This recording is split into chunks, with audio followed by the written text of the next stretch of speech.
There are concerns tonight about new civil unrest over the murder of George Floyd. This month marks 5 years since his death sparked protests and riots here locally and around the world. And the city, county, and state are preparing for new potential protests. I do not understand, for the life of me, in totality, especially with people who read this case, understand this case, are knowledgeable about law and order. How do you defend Derek Chauvin?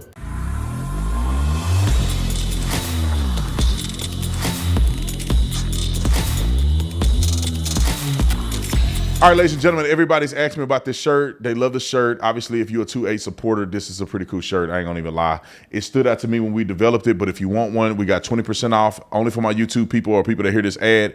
20% off, just put 2A20, 2 Alpha 20, and you get 20% off this beautiful shirt. Make sure you go on and check out all the incredible merch. And if you're a first responder, if you're active military or retired military, if you're a teacher, a truck driver, all that, we have benefits and discounts for you. Let me show you exactly where it's at. You go right down from the main page, you scroll all the way down to the bottom, and you will see the discounts that are available for you right here. Commercial driver, government assistance, and government assistance mean if you are a disability, low income, unemployment, we give you a discount for life. So just go on, click verify, and get the discount. Shout out to you guys, tatumstore.com, tatumstore.com. Like and subscribe to the channel. Y'all already know what to do. What's going on, y'all? I have to talk about this because, you know, I have a whole slew of videos that I wanted to do today, including Don Lemonhead and his antics and all of the other mindless leftists that I have to correct on a day-to-day basis. Shout out to Scott Jennings, and also shout out to Speaker Johnson. I'm here in DC right now for Police Week, and Speaker Johnson did an incredible job memorializing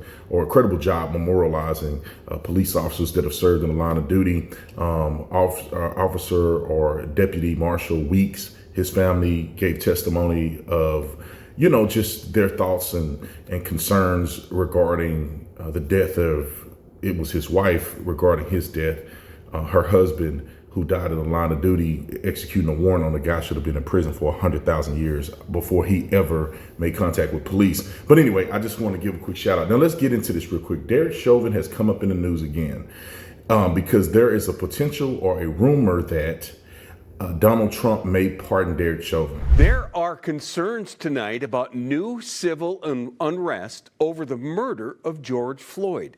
This month marks 5 years since his death sparked protests and riots here locally and around the world. And the city, county, and state are preparing for new potential protests. Jay Coles is here to explain why. Jay? Yeah, Kevin, multiple sources tell me there are two things driving this. First, in recent weeks, we've seen calls from conservative commentators for President Trump to pardon Derek Chauvin. Second, sources tell me the city of Minneapolis is almost certain the Department of Justice next week will move to end its consent decree over the MPD because it's happened in other cities. So preparations are happening now, just days before the 5th anniversary of George Floyd's murder. This is what Minneapolis looked like after former MPD officer Derek Chauvin killed George Floyd. And it's something state and city leaders do not want to see happen again. I spoke with 6 total sources today. They tell me Governor Tim Walz, the Minnesota National Guard, Attorney General Keith Ellison, Mayor Jacob Fry, and Hennepin County Sheriff DeWanna Witt have all been briefed on a potential Chauvin pardon and the possible end to the federal consent decree that called for extensive reform at MPD. And tonight, law enforcement is now preparing for possible civil unrest if those two things happen. Mayor Fry is not talking about those plans, but his Commissioner of Community Safety, Todd Barnett, in a statement says, quote, "We've heard the same rumors as everyone else, but the bottom line is that Derek Chauvin would remain behind bars serving his state sentence even if his federal charges are pardoned. To be clear, we have no credible intelligence about any pardon or planned disruptions here in Minneapolis." Sources tell me the Minnesota Department of Corrections would be ready to take Chauvin from a federal penitentiary in Arizona to Oak Park Heights maximum security prison here in Minnesota. Attorney General Ellison telling MSNBC over the weekend, Chauvin's not going free. He still owes Minnesota 22 and a half years, and he's going to do it either in Minnesota or somewhere, but he's not getting out. Then on Monday, Governor Walz told reporters, no indication whether they're going to do it or not, but I think it behooves us to be prepared for it with this presidency, that it seems like that might be something they would do. And in March, White House reporters asked Trump if he would pardon Chauvin. Your allies are calling on you to pardon Derek Chauvin. Are you considering pardoning Derek Chauvin? No, I haven't even heard about it. Now, I want to say this unequivocally. If you see this, share this. I've already written a letter to Donald Trump, and I've given it to Speaker Johnson's staff, and hopefully we can pass it along. I'm going to write and try to send it to anybody that I can to get to President Trump with this message. And the message has nothing to do with Derek Chauvin. It has everything to do with Brett Hankison. And Brett Hankison was an officer in the Breonna Taylor case who's now facing federal charges for depriving Breonna Taylor's civil rights while she's dead. And now we go to our top story. Jurors have found former LMPD detective Brett Hankison guilty of violating Breonna Taylor's civil rights during a botched raid at her apartment. Our Alexis Matthews was there as that verdict came in late last night. She's breaking down this morning what happened inside the courtroom and how Taylor's family is reacting to that news. It's been a long 13-day trial against Brett Hankison, and Friday was arguably the longest, with jurors deliberating until sundown. But they were eventually able to reach a split verdict, acquitting Hankison on one civil rights charge, but finding him guilty on the most serious of the two, violating Breonna Taylor's civil rights. Now, this is the first conviction for any officer involved in the deadly Breonna Taylor raid in 2020. Prosecutors successfully convinced jurors that Hankison put lives at risk when he blindly shot 10 times into Taylor's apartment. He was acquitted on charges that he violated Taylor's neighbor's civil rights, but we could tell that jurors did not reach any of these verdicts easily. In fact, jurors cried when Hankison's guilty verdict was read in court. And emotions also ran high for Breonna Taylor's mother, who has fought for justice for her daughter for over 4 years, as Taylor and the city of Louisville became the center of social justice movements in 2020. Tamika Palmer spoke to the media outside the courthouse after, and her reaction was thank God. And inside that courtroom, there was a moment where she locked eyes with a U.S. attorney after the verdict was read, and she explained that was about gratitude for prosecutors. After the first one, I think we all was just beat down so bad nobody knew where to turn or what to think. But they reassured me that they wasn't going to give up and that they would be here as long as I was willing to be here, and they did just that. Hankison, who is facing life in prison, was not immediately taken into federal custody. His sentencing hearing date is set for March 12th at 10 a.m. And Taylor's family says this fight for further justice and accountability for Breonna Taylor is not over. 3 other officers, also federally charged for their role in the raid, relevant to the search warrant, could learn their fate as soon as next year. In downtown Louisville, I'm Alexis Matthews, WOKY News. Thank you, Alexis. This moment was more than 4.5 years in the making. So we thought we'd take a look at how we got here. In March of 2020, Louisville Metro Police executed a no-knock warrant at Taylor's apartment. Her boyfriend, Kenneth Walker III, exchanged gunfire with police. Taylor was shot and killed during that exchange, and Hankison was the only officer indicted in connection with the shooting. His first federal trial ended in a hung jury, and that's what led us to this second trial. Because he didn't even hurt nobody. Nobody died as a result of his action. Nobody was hurt as a result of his action. He had nothing to do with Breonna Taylor's death. By and large, he didn't hit her with a bullet. He didn't almost hit her with a bullet. He didn't hit a neighbor with a bullet. Nobody was in danger by his actions, and he could face life in prison because of what? Because she was black and he's white and they couldn't get any of the other officers on any charges, so they just blamed it on Brett Hankison. That's a shame. So I wrote Donald Trump because I want him to be pardoned. That's a pardon that's deserving. Now let's talk about Derek Chauvin. I do not understand for the life of me in totality, especially with people who read this case, understand this case, are knowledgeable about law and order. How do you defend Derek Chauvin? If we are issuing pardons, however, there is one person that President Trump should pardon from federal charges forthwith. It would be incredibly controversial, but I think that it's absolutely necessary. That person is Derek Chauvin. President Trump should, in fact, pardon Derek Chauvin. He should. He should pardon him his federal charges. Thank you. Press Secretary Levitt. Some prominent Trump supporters have been making the case that Derek Chauvin deserves a pardon. They argue that he did not receive a fair trial. Joe Biden and other Democrats actually implied that he was guilty while the trial was going on. BLM rioters had these jurors under immense threat and pressure. Mainstream media, frankly, many news outlets here today are complicit here. They chose to ignore the autopsy report. They chose to ignore the full body camera footage. They decided to slander Derek Chauvin as a racist cop instead. Does the administration believe Derek Chauvin received a fair trial, and will they consider a pardon moving forward? The president has been asked and answered this question. He said it's not something he's considering at this time. Philip.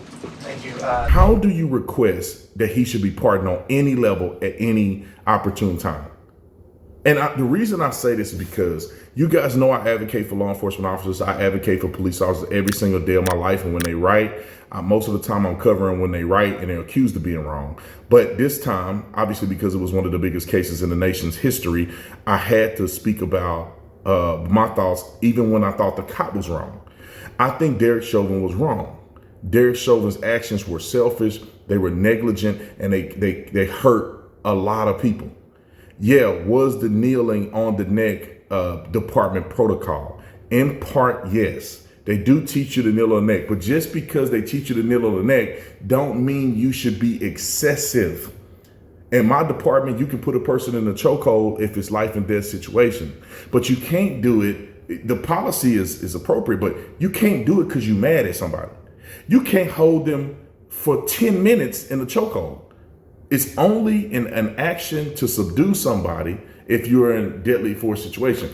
The kneeling on the neck, it's only to control a person who's resisting arrest, and this is a means in which you can control their upper body. Wherever the head goes, the body goes. So kneeling on the back shoulder and potentially, back shoulder, back of the head of a person is a way in which they were trained. So are we. Not kneeling on the neck, but kneeling on the back shoulder is a way that you can control the body. If you can't move your upper body up, you can't pick your legs up. However, in Derek Chauvin's case, and we're going to get to the law in a minute because people think he's charged with something that he's not charged with. And I'm going to explain his charges. But, in Derek Chauvin's case, George Floyd is handcuffed with his hands behind his back. He has an officer on his legs and an officer on his torso. And Derek Chauvin is on his upper body neck. Now he's on George Floyd, and George Floyd begins to complain that he can't breathe. Now, it doesn't matter if you think he's faking or not. It doesn't matter if you think he's being legitimate or not. You have, and we are trained to do this. Every officer in America would agree with me. We are trained to assess a person if they're complaining of complications. Why? Because if they are high on drugs, if they are experiencing a medical complication, you are supposed to address it so they don't die. Are we clear?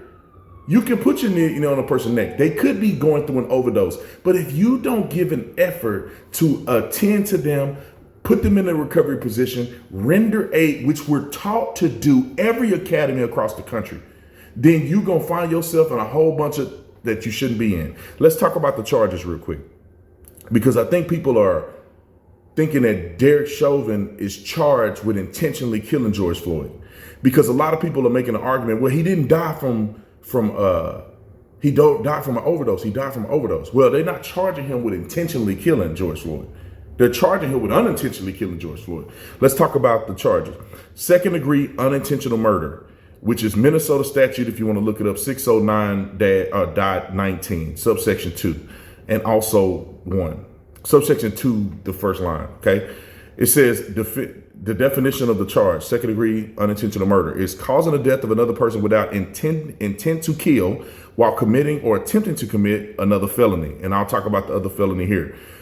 The elements of this crime is that the defendant caused the death of another person. Yes. Would we determine that? Yeah, he was a contributing factor to the death of George Floyd. I don't know how anybody said he wasn't a contributing factor.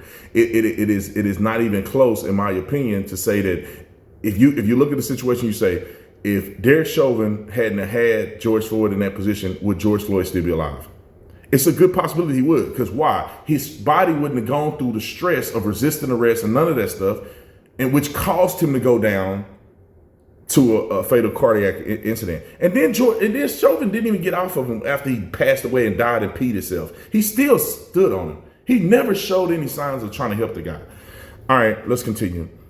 The death occurred during the commission or attempted commission of a felony. In this case, the felony is third-degree assault. We'll get to that. The defendant did not intend to cause death.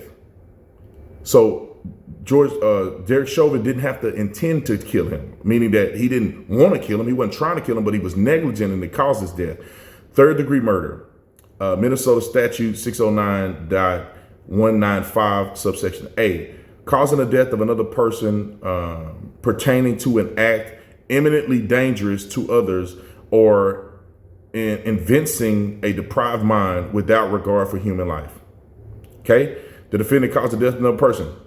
There. The act was eminently dangerous to another person. Yes, if a person is ODing and you got 3 people on his back and he's complaining that he can't breathe and that he's going through possibly a cardiac incident, and you just lay on him and don't even attend to him not 1 second.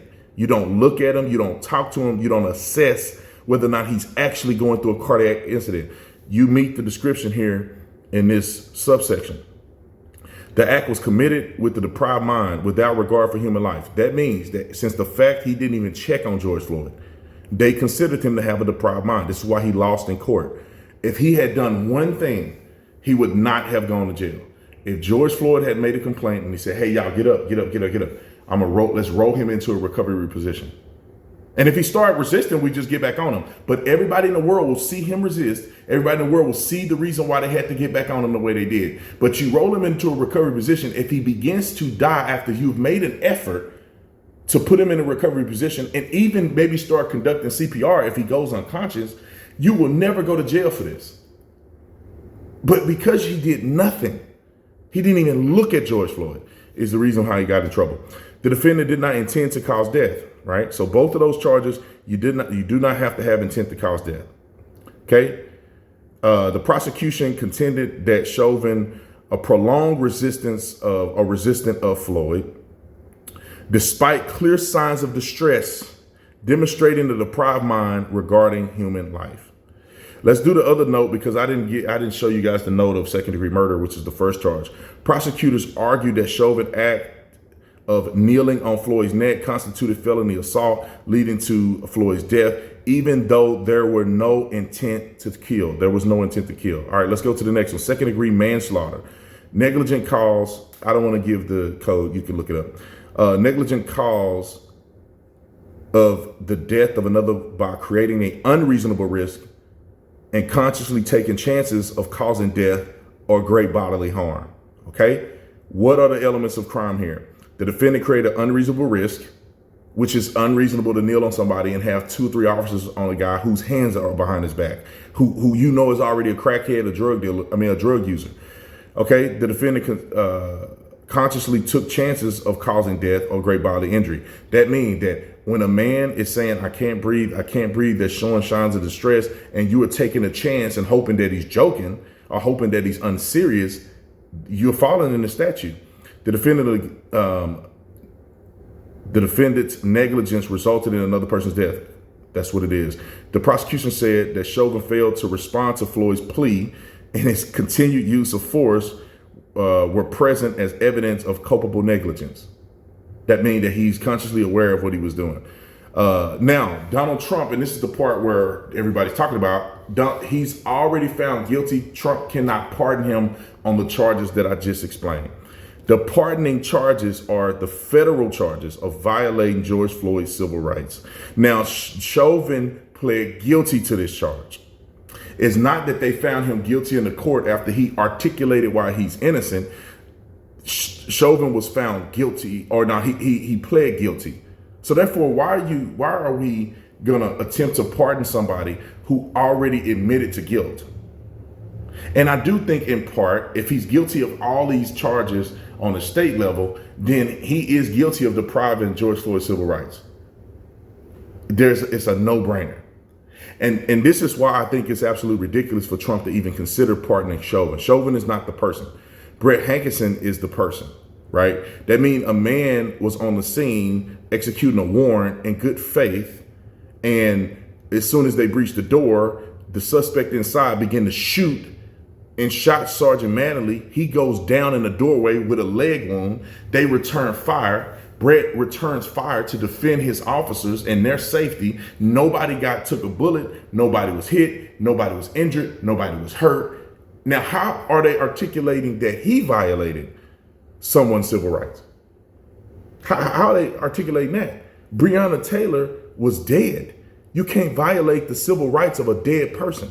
And if you argue that she may or may not have been dead during the shooting, how do you know? They really don't have a determination, an accurate determination of potentially which shot came first or which shot was the fatal shot. They really don't know. So if there's a reasonable doubt, then you have to acquit somebody. So if there's any doubt that the bullets had nothing to do with depriving her of her civil rights, or she could have been dead or dying or unconscious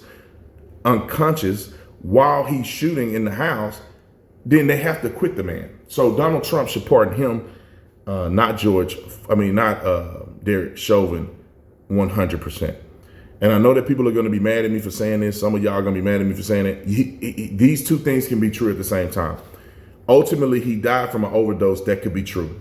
But also Chauvin's lack of attentiveness, lack of concern, lack of support. We don't know. He could have done CPR on George Floyd. He could have rolled him into a recovery position, which could have helped George Floyd recover quicker or not go down as fast, could have prolonged his overdosing until medical staff got there. That could have saved his life. But Chauvin violated so many policies and procedures and training of law enforcement. Is absolutely mind-blowing. And so I don't think a man like that did what he did should be pardoned. To be honest, all the other officers that were associated with this case should be pardoned, if anything. They didn't do absolutely nothing, and his actions got them sent to prison. So that's my take on it. This wasn't a part of the videos I was going to do today, but Brett Hankison should be pardoned, not Derek Chauvin. And I'm going to send the letter to more and more people as I can. I sent it to Speaker Johnson's office. I'm gonna try to get the president, because if there's gonna be any talks of pardoning, it should be Hankison from Kentucky's PD. And is it Kentucky? I forget where they're at. I think they were in Kentucky. It's been so long, I kind of forgot. All right, I love you guys. I appreciate you. I'll see you on the next one. I'm out.